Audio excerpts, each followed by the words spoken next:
My cooking വ്ലോഗ്സിലേക്ക് സ്വാഗതം.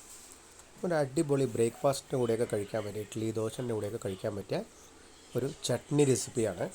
നമുക്കതിനായി വേണ്ടത് 1 kilo സവാളയാണ്. 1 കിലോ സവാള പൊടിയായി അരിഞ്ഞത് നല്ല അടിക്കനമുള്ള ചീനച്ചട്ടിയിൽ ഉരുളിയിലോട്ടിട്ട് വെളിച്ചെണ്ണ ഒഴിച്ചിട്ട് 50 ഗ്രാം വെളിച്ചെണ്ണ ഒഴിക്കുക. അതിലേക്ക് നമ്മൾ 1 കിലോ സവാളയും കറിവേപ്പില 4 കൊത്ത് കറിവേപ്പിലയും ചേർത്ത് നല്ലപോലെ വാട്ടി ഒരു 10-20 വറ്റൽമുളക്.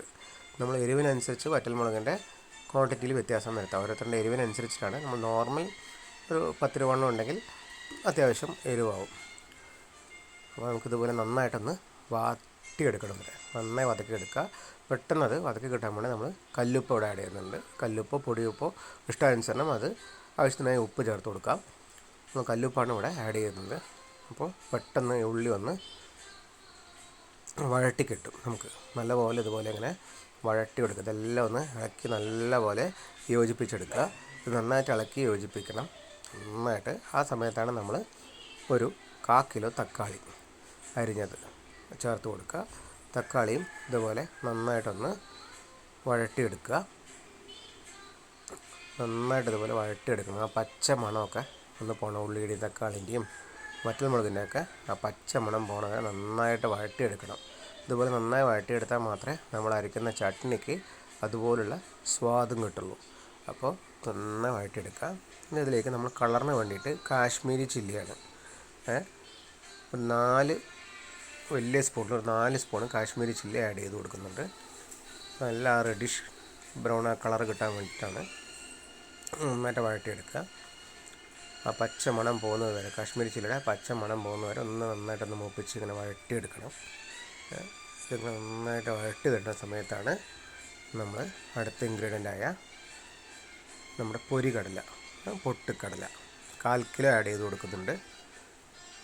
ഇതും ഇട്ടിട്ട് നന്നായിട്ടൊന്ന് ഇളക്കി യോജിപ്പിക്കുക. നന്നായിട്ട് ഇളക്കി യോജിപ്പിക്കണം. നമ്മളൊരു മീഡിയം ഫ്ലെയിമിലാണ് ഇതെല്ലാം ചെയ്യേണ്ടത്. ഹൈ ഫ്ലെയിമിലാണെങ്കിൽ ഇതെല്ലാം കരിഞ്ഞു പോകാൻ ചാൻസ് ഉണ്ട്. അപ്പോൾ അതുകൊണ്ട് മീഡിയം ഫ്ലെയിമിലിട്ട് ഇതുപോലെ നന്നായിട്ടൊന്ന് വഴട്ടിയെടുക്കുക.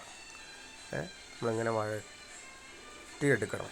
എന്താ വെച്ചാൽ നമ്മുടെ ആ പൊരികടലയും ഒന്ന് ചൂടായി വരണം. ആ സമയത്ത് നമുക്ക് ഒരു 25 ഗ്രാം മല്ലിത്തള ഇട്ട് കൊടുത്ത് അത് ഇതിനോട് ഇളക്കി യോജിപ്പിക്കുക. എന്നിട്ട് ഇത് ചൂടാറിയതിന് ശേഷം വേണമാണ് നമ്മൾ മിക്സി ജാറിലേക്ക് ഇട്ടിട്ട് ഇതൊക്കെ ഒന്ന് അരച്ചെടുക്കേണ്ടത്. ഇതിനെ മിക്സി ജാറിലേക്ക് ഇടുന്നുണ്ട്. എന്നിട്ട് ഇത് ചൂടാറണം. ഇത് നല്ലപോലെ ചൂടാറിയതിന് ശേഷം മാത്രമാണ് അരച്ചു കൊടുക്കേണ്ടത്. അതുപോലെ നന്നായിട്ട് നല്ല മയത്തിലത് അരച്ചെടുക്കണം. അരച്ചെടുക്കുമ്പോൾ നമ്മുടെ ഉഗ്രൻ ചട്നി തയ്യാറായിട്ടുണ്ട്. ദോശയ്ക്ക് ഇഡ്ഡലിക്കൊക്കെ കൂട്ടാൻ പറ്റിയ ഒരു ഉഗ്രൻ ചട്നിയാണ്. അപ്പോൾ ഇതെല്ലാവരും ഉണ്ടാക്കി നോക്കുക. Thanks for watching. അപ്പോൾ എൻ്റെ ചാനൽ സബ്സ്ക്രൈബ് ചെയ്യാനും ഷെയർ ചെയ്യാനും ലൈക്ക് ചെയ്യാനും മറക്കരുത്. സൈനിങ് ഓഫ്, നിങ്ങളുടെ ഷെഫ് ഷിജോൺ.